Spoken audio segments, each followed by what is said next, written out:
And today we're going to do a how to play for Attack Deluxe. Well, let's go to the table and check it out. All right, so for Attack Deluxe, the game comes with a wealth of miniatures, which a lot of them you can see right here on the main board. It also comes with a new board that you can connect with the original Attack game to give you the both sides of the world. This map adds in China and Russia and Australia, as well as the Pacific Islands. So it allows you to battle in a different area. Game also comes with different combat dice. These combat dice have different sides on them that lets you easily identify when you get a hit and when you miss. This is for the land battles, and then for the Navy battles, you also have combat dice for the Navy battles that also show the different sides of each. You got the submarines, you got the battleships, the destroyers, and the aircraft carriers. And then the game also comes with 2 blue dice. The blue dice basically just determine which year you're on. Helps you keep track of the year that you're on so everybody knows how close the game is getting to ending.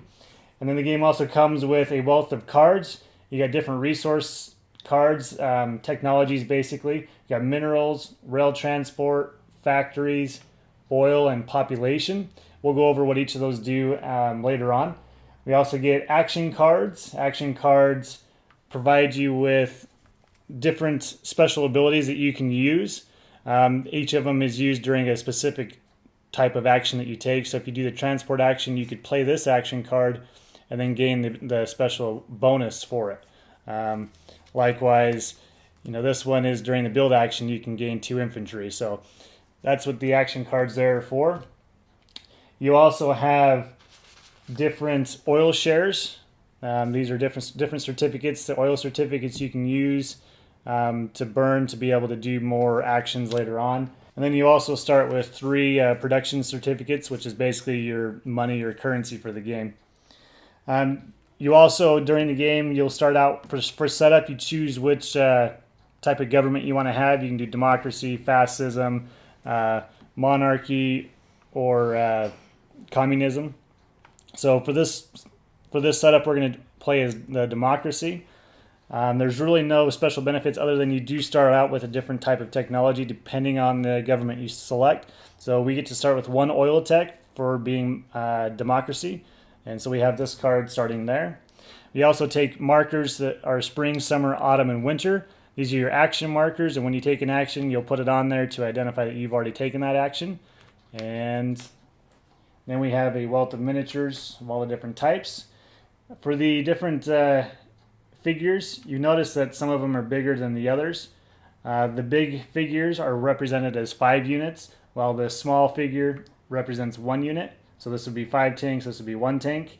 This infantry would be 5 infantry, while this infantry would only be represented as 1 infantry.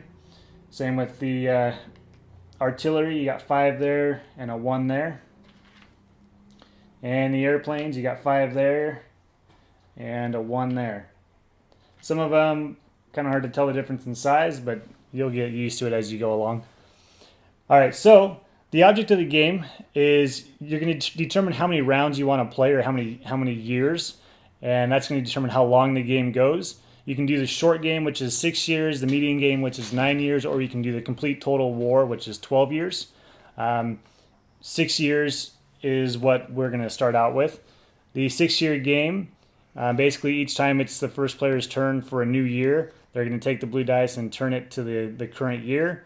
And once we get to the 6th year, after everybody's finished their actions, we're going to add up all the victory points. Victory points is going to be how you win this game. The second way you could win this game is by taking over somebody's capital. If you take over somebody's capital city, the game will also end that way. And as far as victory points, you get 1 victory point for each level of technology you have. Right now we have 1 level 1 oil technology, so this will be worth 1 victory point. You get 1 victory point for each population card that you have, so you might have 3 at the end of the game, which will give you 3 victory points.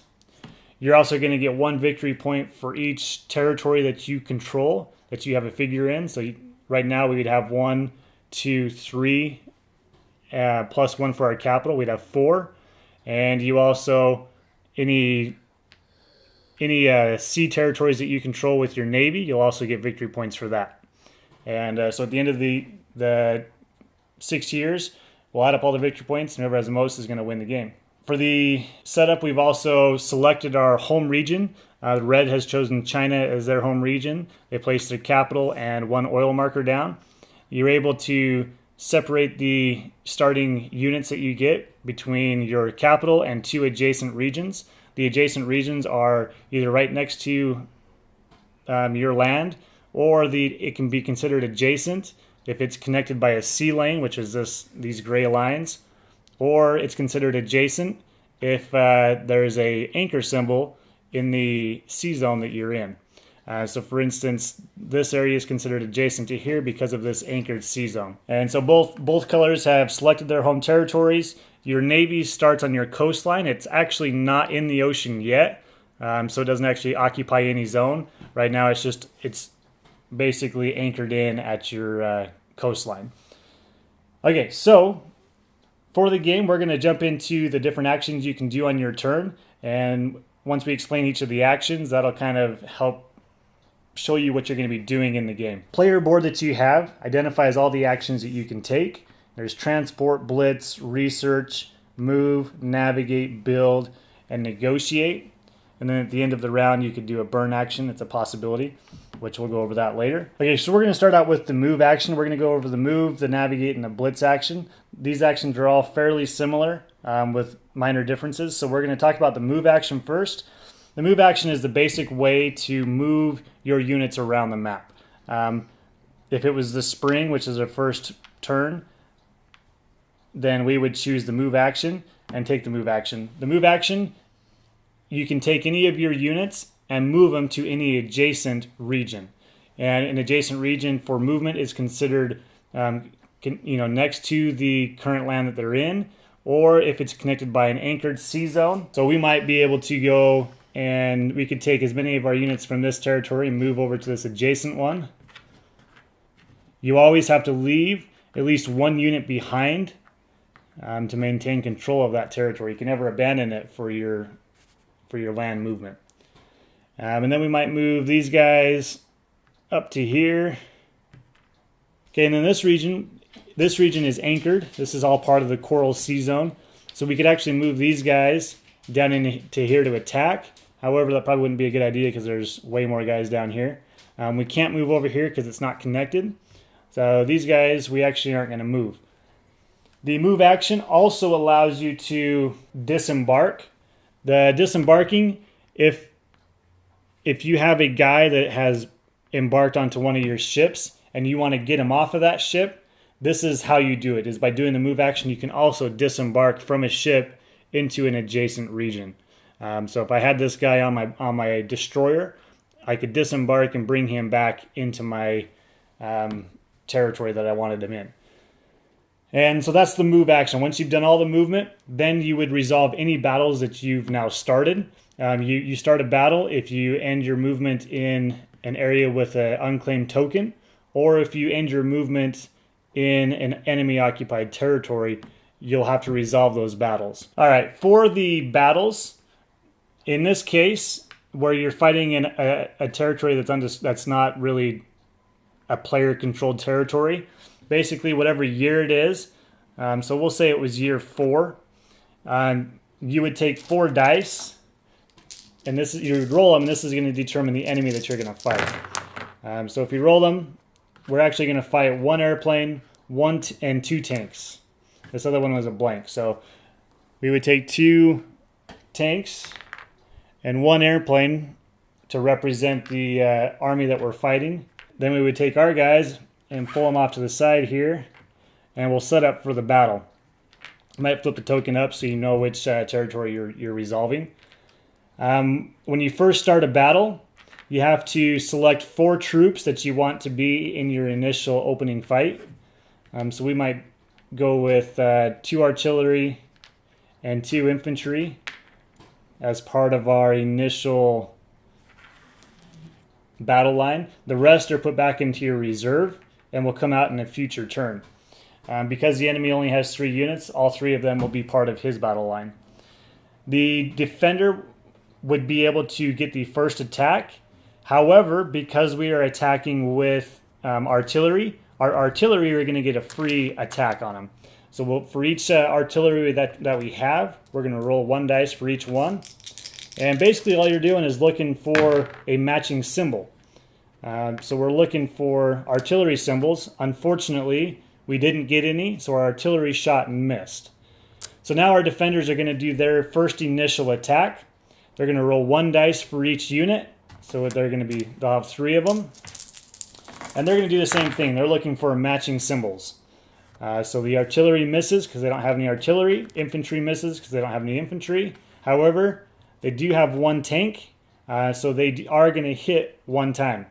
Now, when you remove your units, you're going to remove infantry first. You're going to remove then artillery, then tanks, and then airplanes will be removed last. So they got 1 hit, so we'll remove our 1 infantry. Now it's going to come back to the red's turn. Before red takes his first attack, he needs to reinforce his line.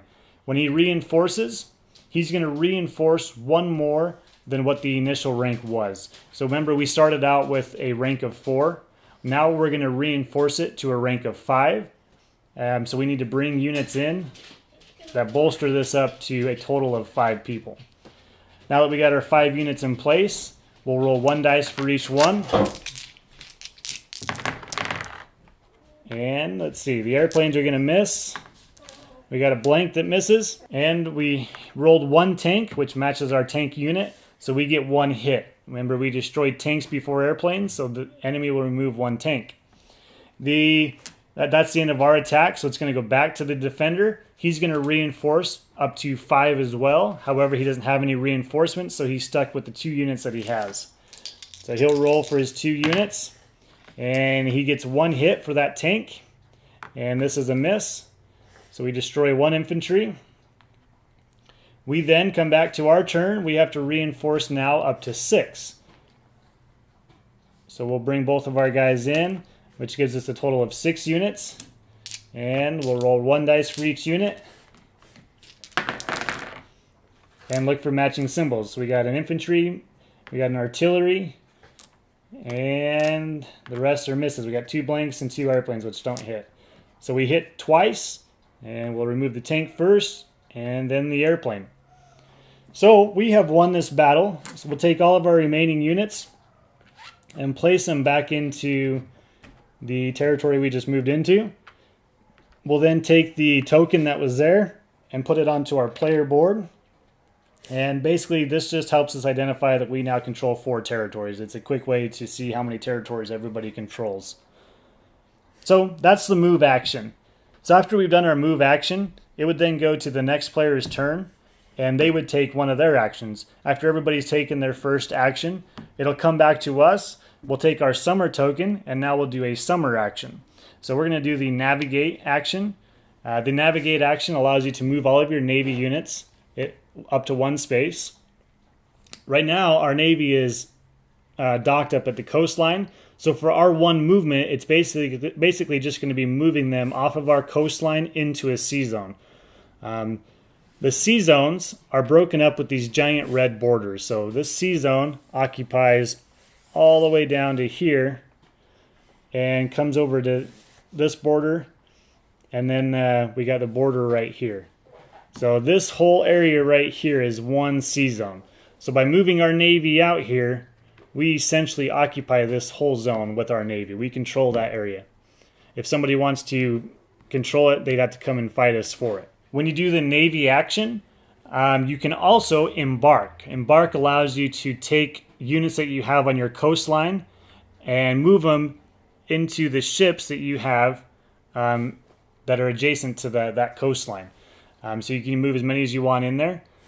Each ship can only carry a certain type of unit, though.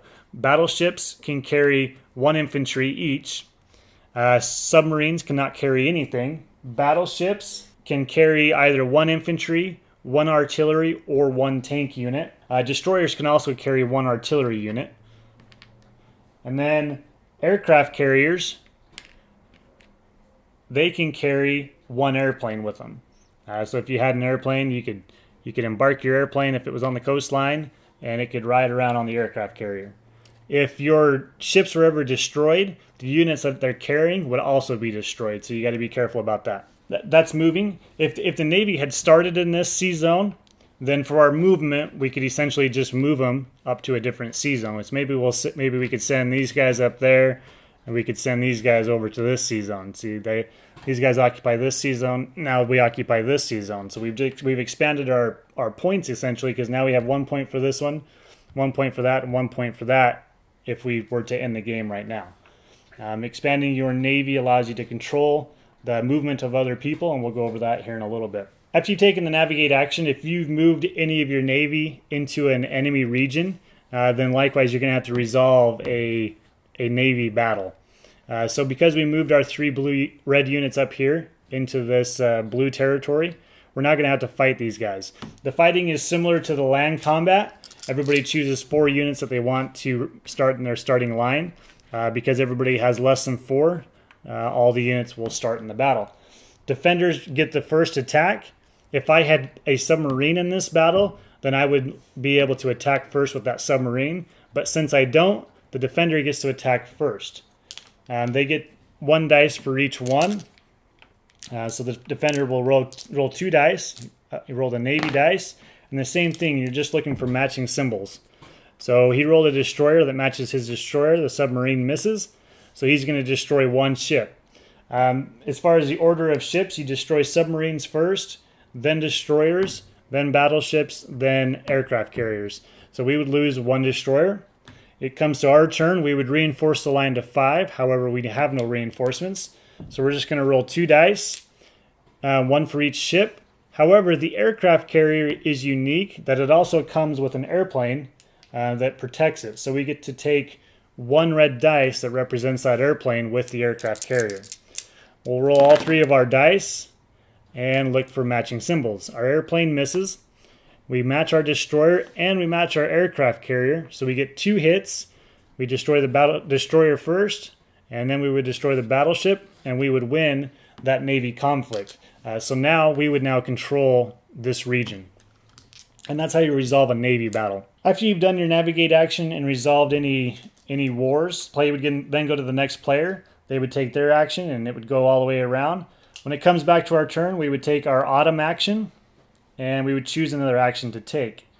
For this time, we're going to do the Blitz action so we can show you how that works. The Blitz action, basically you're going to choose 1 territory that you want to attack, and then you can move any infantry that are adjacent to that territory into it to attack. You can also move tanks that are up to 2 regions away. Also, any airplanes that are up to 3 zones away, you can also move into that area. So our airplane that's down here could go 1, 2, 3, and blitz into that area. So blitzing basically, it's just like a movement, except it allows your tanks and airplanes to travel farther. The tanks, they can't move through regions they don't control. You can't move across sea zones unless it's either neutral, meaning nobody controls it with a Navy, or you control it with one of your navies, then you can move across it. You also can't move your tanks, a far distance if you don't have a connecting line to the territory you want to attack. The airplanes, though, they can fly over disputed territories, so if you don't have anything that connects, they can still fly over and land in that blitzed territory. And then basically you would do a normal battle, resolving it based on the year that you are. You would roll to see how many units you're going to fight, and then resolve the conflict as normal. And that's the Blitz action. And then, it's going to go around. Everybody's going to take their autumn action. It's going to come back to you. For the winter action, you can't actually take the winter action unless you have oil certificates to burn. We would now have the opportunity to do a burn action, which we'd have to spend 5 oil certificates. Right now we only have the 1, so we wouldn't be able to do the winter action, which would be to burn. If we had the 5 oil units, we could spend the 5 oil certificates, do the burn action, and basically the burn action just allows us to take any action that we haven't yet done. So we could do the transport action, we could do the research, we could do a build action, or we could do a negotiate. It allows us to do just one more action, essentially. But where we don't have enough certificates, we wouldn't be able to do it. Also, to do the burn action, if you don't have 5 certificates to discard, you can actually discard one of your oil markers, and then you could do the burn action that way as well. Once everybody has had the opportunity to do their burn action, their winter action, the round will end. The year is going to end. Once the year ends, players that have not done the build action or collected their income can go ahead and do so now. So basically, you'll be able to collect 1 oil certificate per oil marker that you control. And then you also get to collect 1 production certificate for each government token that you have. So right now we'd be able to get 4 production dollars and 1 oil certificate for this marker. And once everybody's collected their income, we would go to the next year, rotating our dice to the next year, and we would start over again, selecting actions one at a time. So we're going to do the transport action. The transport action, you can basically move like normal. The only difference is that you cannot start any battles. The transport action also allows you to disembark any troops that you have off of your ships. The transport action, you can only move 1 adjacent space. This can be modified with technologies, which we'll go over technologies later. But you can transport from one region to an adjacent region, as many units that you want, but you always have to leave 1 unit in the space that you're leaving. However, unlike the move action, the transport action allows you to move across sea lanes. Sea lanes, in order to move across them, you have to control the sea zone, or it has to be neutral. If it's controlled by an enemy player, that enemy player has to give you permission in order to transport through it. Because we control this sea zone over here, we could take one of our infantry that is connected with this sea zone, and we could move it. Now, we wouldn't be able to do that in this case because we don't actually control India, and remember, we can't start any wars. But if we had controlled India originally, then we would be able to move this infantry and any other units from this area that's connected with this sea lane over to India using our transport action. It's also important too that when you're moving across these sea lanes, you cannot cross over more than 1 sea zone. For instance, Japan, this sea lane crosses over this sea zone, and then it crosses over this sea zone again if you wanted to go to Burma. So in this case, we wouldn't be able to do the transport action because we would cross 2 sea zones, and that's more than the limit. We can only cross 1. So we could go from Japan to the Philippine Islands because we only cross that 1 zone, but Japan to Burma crosses 2, so we wouldn't be able to do that. And that's the transport action. The next action we're going to go over is the negotiate action. A negotiate action allows you to try to negotiate with an adjacent neutral territory. Basically, the way it works is you'll choose your adjacent territory. Adjacent is going to be either next to an area you control that's connected either by a land, or it's connected by a sea lane that you control or is neutral. It's connected by a anchor zone. If one of those scenarios is true, then you can try to negotiate with that territory. So we're going to try to negotiate with India. What we're going to do is we're going to take the token. We're going to look at it secretly. For help with this, I printed out this chart. Basically, we're going to look at it. We're going to see if the symbol that the territory is matches our government type, which in this case it does. So we would recruit, or we would gain this territory for free. And that would allow us to take 1 infantry unit from our reserve and place it on there, and we would now control it. If the government type was different than ours, we would see how much money we had to pay to convert that territory into ours. So for instance, if we had turned over the communist tile and we are a democracy, we see that we'd have to pay 4 production points in order to convert that over to our territory. If we had revealed a fascism territory government type, we would have to spend $8 in order to convert it to us. So that's just a chart you would consult anytime you do the negotiate action. Once you've either if you failed it, you would put the marker back. If you successfully negotiate it, then you'll take the marker, put it on your board, and put 1 infantry there, saying that you've now taken that territory over. And so that's the negotiate action. The next action we're going to go over is the research action. The research action allows us to purchase the different technologies or upgrade our technologies. And the way that works is, say we wanted to purchase a mineral technology. Right now, we don't have any mineral technology. If we wanted to purchase it, we would have to discard either 3 infantry that's on the board, or we'd have to discard 2 artillery that are on the board. Let's say we wanted to do 3 infantry. You could take the infantry from everywhere as long as you don't completely abandon the territory. So we could take these 2 off and this one, and that would give us our 3 infantry that we've discarded to now have the level 1 mineral technology. Each of them has different things. Factories, we could do 3 infantry or 1 artillery, etc. Now, if we wanted to level up one of our technologies, say we already have a level 1 oil, we could level up to a level 2 oil. And to do that, we would basically just do the same thing. We would discard either 4 infantry or 2 artillery. If we did that, we would get rid of the level 1 technology and add the level 2 technology. Remember, each level is worth a victory point at the end of the game. So a level 2 is going to be worth 2 points at the end of the game. And that would be leveling up the technologies. You can level up as many technologies as you want of different types, or you can level up, your rail transport. You can go from a level 1 to a level 2. Let's go over the different technologies and kind of what they do and why you want to get the different technologies. Minerals allow you to build more advanced units. Normally when you do the build action, you can build as many basic units as you want, but you can only build 2 advanced units, one that's a land and one that's a sea. If you had a level 1 mineral, this would allow you to build 4 advanced units, 2 that are Army and 2 that are Navy. Level 2 technology allows you to do 6 advanced units, and level 3 allows you to do 8 advanced units, and level 4 allows you to build any number of advanced units. So if you want to build more advanced units during the build action, you want to upgrade your minerals.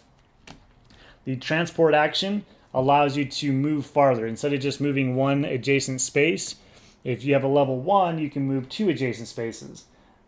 Or you can go 1 farther space. If you have a level 2, you can go 2 farther spaces. If you have a level 3, you can go 3 farther spaces. And if you have a level 4 transport, you can move as far as you want in a connected regions.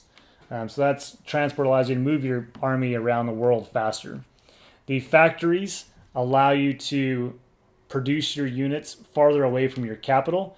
Factories, normally when you build your army or your units, you have to place them in your capital city. However, if you have a level 1 factory, you can place the units 1 space away from your capital city, as long as it's connected by land or sea zone or sea lane. You can build that unit farther away. If you have a level 2 factory, you can go 2 spaces away. A level 3 factory, you can go 3 spaces away. And if you have a level 4, you can build up to 4 regions away from your capital. So the factories allow you to build farther out.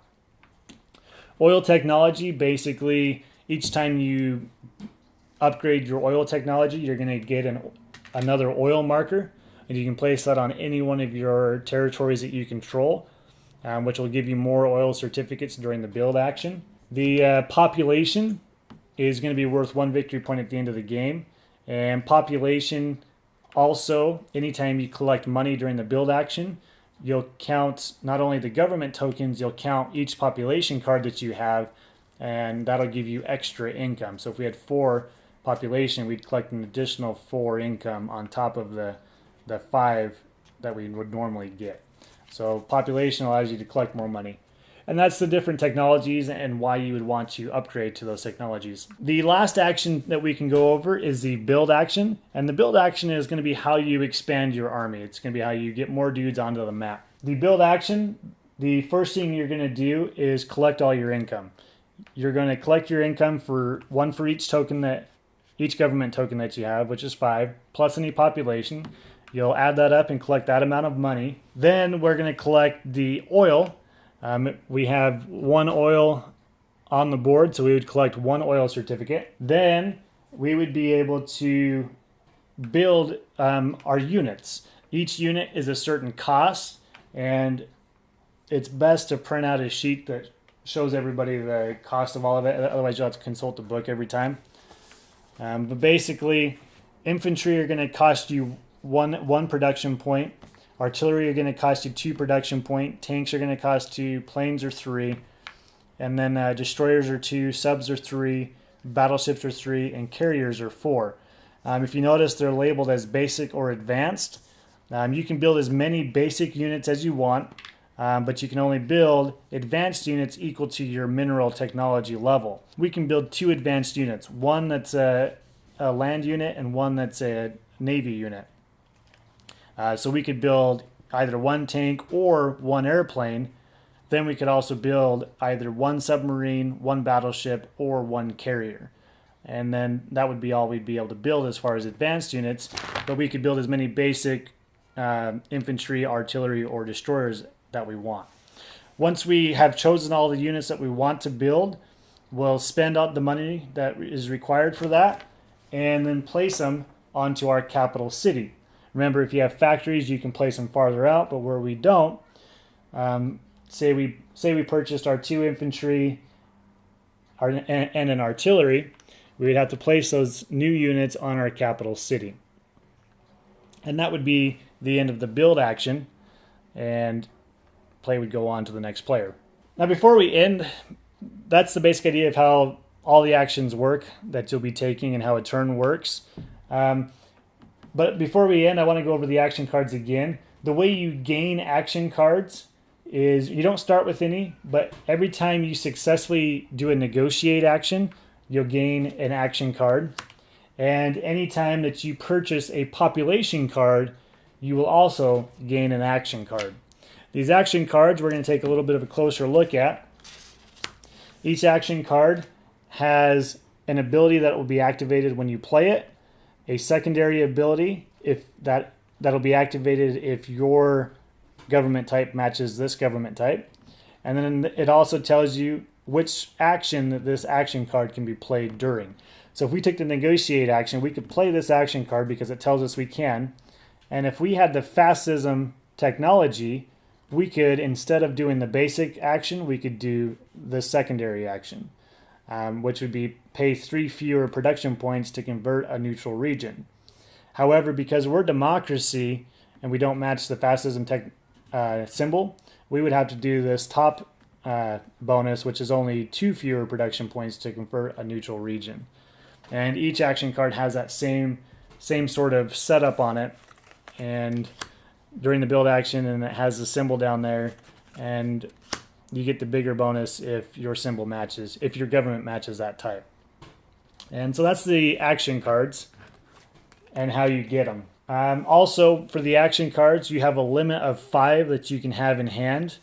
So you can't stockpile them too much. You got to make sure you're using them. That is basically the gist of how to play Attack Deluxe. There's quite a bit going on, but it moves pretty easily because you're just doing one action at a time. Everybody's taking one action, then everybody's taking their next action. Everybody's taking their third action, and then the year's going to end. And so that's how the game plays. And thanks for watching.